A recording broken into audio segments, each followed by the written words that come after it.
Hoje vamos apresentar alguns tópicos referente à Epístola de 1 João.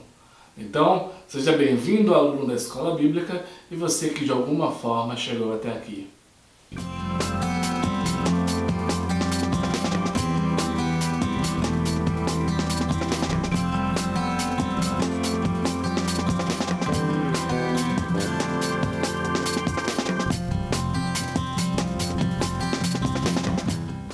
Bem, embora a epístola de 1 João ela seja anônima, é praticamente um consenso que o seu autor realmente é o apóstolo João. Existem muitas semelhanças no texto, na temática, na linguagem, com o Evangelho de João, que é de sua autoria, de modo que até aqueles que tentam discordar, digamos assim, que João realmente seja o autor, vão apontar como possível autor alguém que tenha uma proximidade, alguém que tenha sido realmente influenciado por ele. É muito importante estudar essa apostila, a gente entender que João ele tem um objetivo, que é de combater um falso ensinamento, uma falsa doutrina, que provavelmente estava crescendo muito ali, sendo disseminada, inclusive no meio cristão. Bem, essa doutrina ela não é, digamos assim, nomeada, identificada com um nome, né, na Epístola de 1 João, mas cumulando com estudos históricos, teológicos, entende-se que se tratava do gnosticismo, ok? Não confundir com agnosticismo, com agnóstico. Estamos falando aqui do gnóstico, gnosticismo, que vai ser um grupo, uma ideia, uma doutrina que vai ter no seu cerne a ideia da importância do saber, do conhecimento. Lendo a epístola de 1 Pedro, nós temos ali várias dicas, várias pistas do que se tratava essa doutrina, baseado naquilo que João está combatendo. Então, acumulando os conhecimentos da Epístola de 1 João, junto também com outros estudos, a gente pode chegar aqui, digamos assim, a uma pequena conclusão, um pequeno resumo do que era essa doutrina. Então, o que acontece?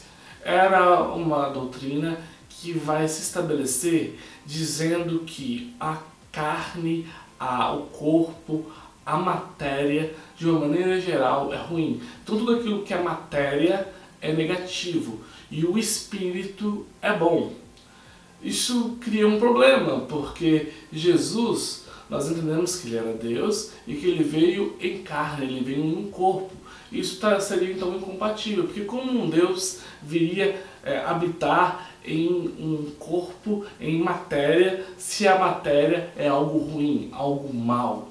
Então a doutrina da vinda de Jesus, ela estaria comprometida, assim também como a doutrina da expiação, porque se Deus não tivesse se encarnado, como é que Deus iria morrer pelos pecados da humanidade? Tá? Ao mesmo tempo também, essa doutrina ela não dava muita importância à questão do pecado e à questão do arrependimento. Por isso que João vai falar tanto do pecado nessa epístola. Então, a ideia é que o espírito é bom, a matéria é má. O ser humano então está aprisionado num corpo que é ruim, que é matéria, que é mau. Então, para se livrar dessa prisão que é a matéria, o caminho não é o arrependimento, o caminho é o saber. Lembrando aqui que esse saber se trata de um saber específico das doutrinas daquele grupo, que tinha um caráter mais místico, um caráter mais esotérico, um caráter até de sociedade secreta, algo de secreto naquilo. Tá ok? Então, a ideia é que matéria é ruim, o espírito é bom e a maneira de vencer e evoluir, de se tornar melhor, é através daquele saber, daquele conhecimento específico, ok? A questão do pecado não é tão lembrada, o arrependimento não é o meio de se alcançar algo melhor, o meio seria o saber, tá? Pequeno resumo aqui dessa doutrina baseada nas ideias que a gente vê em João. Vamos falar agora então propriamente do livro. Então o que acontece? João, ele começa, a primeira epístola de João começa com um prólogo, e nesse prólogo o autor vai mostrar a comunhão que ele tinha com Deus e convidar o leitor a também ter essa comunhão. Então ele fala, no primeiro momento, que ele é alguém que testificou de Cristo, que o viu, que o tocou, que foi próximo dele, que teve comunhão com ele, e no versículo 3 convida o leitor a fazer parte dessa mesma comunhão.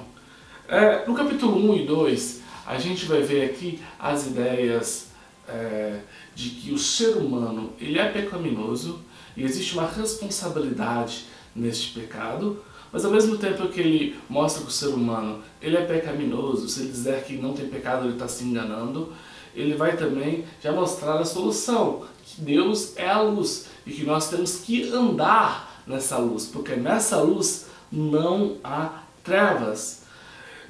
Nesse capítulo 2 também, ele vai falar da importância do amor. Então vai falar do amor tanto a Deus quanto o amor ao próximo. Lembrando que se você também não ama o seu próximo, é sinal que você está em trevas. Também vai falar da necessidade de resistir ao maligno e também faz ali o primeiro alerta com os anticristos e contra as falsas doutrinas. Então, lembrando sempre que essa epístola ela vem tentando combater falsas doutrinas, já no capítulo, lá no início aqui do livro, a gente vai ver essa importância tanto de resistir ao diabo, resistir ao maligno, quanto de estar alerta com os anticristos, que seriam todas as doutrinas que vão tentar trazer uma outra solução que não seja Cristo, que vão tentar de repente se passar por Cristo, ou que forem contra Cristo. Então, já deixa aqui bem claro este alerta para essas duas coisas. E um detalhe também que tem no capítulo 2, que é muito importante, é a questão de não amar o mundo. Então aqui é como se estabelecesse também aqui a questão de uma rivalidade de amores. Porque a partir do momento que ele fala que nós temos que atentar para o amor a Deus e por amor ao próximo, nós não podemos cair na cilada de amar o mundo e as coisas que no mundo há. Ok? Só complementando aí então esse capítulo 1 e esse capítulo 2. Vamos falar então agora do capítulo 3. Então o capítulo 3 vai falar sobre quem são os filhos de Deus. Então ele nos lembra, né, que nós somos filhos de Deus, e se nós somos filhos de Deus, nós temos que ser parecidos com Deus. Deus, ele não peca. Então nós, como filhos de Deus, nós temos que fugir do pecado e da aparência do mal. Ok? No capítulo 3 ainda, nós temos o seguinte conceito. Olha, nós temos que estar em Deus, nós temos que guardar os mandamentos de Deus, e permanecendo em Deus, nós somos filhos de Deus. Mas aqueles que não permanecem em Deus, aqueles que não guardam os mandamentos de Deus, esses estão nas trevas, esses são filhos do diabo. Todo cristão, ele tem uma vida de amor, ok?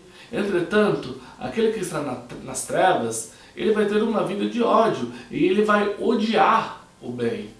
Assim como Caim. Caim se tornou uma pessoa má, e ao ser mal, ele odiou o bem, ele odiou Abel por causa das obras de Abel, porque as obras de Abel eram obras boas, ok? Então o mal odeia o bem, ok? Então nós não podemos ser como Caim. É uma advertência que nós temos no capítulo 3. Capítulo 4. Então no capítulo 4 a gente vai ver aqui que muitos falsos mestres se levantaram pelo mundo e ainda se levantarão. Lembrando aqui que ele está combatendo uma doutrina bem específica na época, né? Ele já nos levanta a bola aqui e fala: todo aquele que prega, que ensina que Deus não veio em carne, este não é de Deus, né? Então ele deixa bem claro aquele conceito que nos lembra João 3,16, que Deus enviou o seu Filho unigênito, né, para viver, para morrer, e aí ele ainda vai fechar o capítulo 4, nos mostrando a força deste amor, que é um amor que lança fora todo o medo. Fechando o livro, no capítulo 5, nós vemos que Deus, ele ama aquele que cumpre os seus mandamentos, e nós também devemos amar os mandamentos de Deus e entender que os mandamentos de Deus, eles não são pesados. Que quem tem o Filho tem a vida, e quem não tem o Filho não tem a vida. Esse Filho, Jesus Cristo como Deus, ele é testificado, né? O fato de Jesus ser Deus é algo que tem testemunhas, testificação nos céus e na terra. No céu isso é testificado pelo Pai, pelo Espírito e pela palavra, né? Pelo próprio Verbo. Bem, o livro é fechado com um último apelo, que é, né, filhinhos, né, meus irmãos.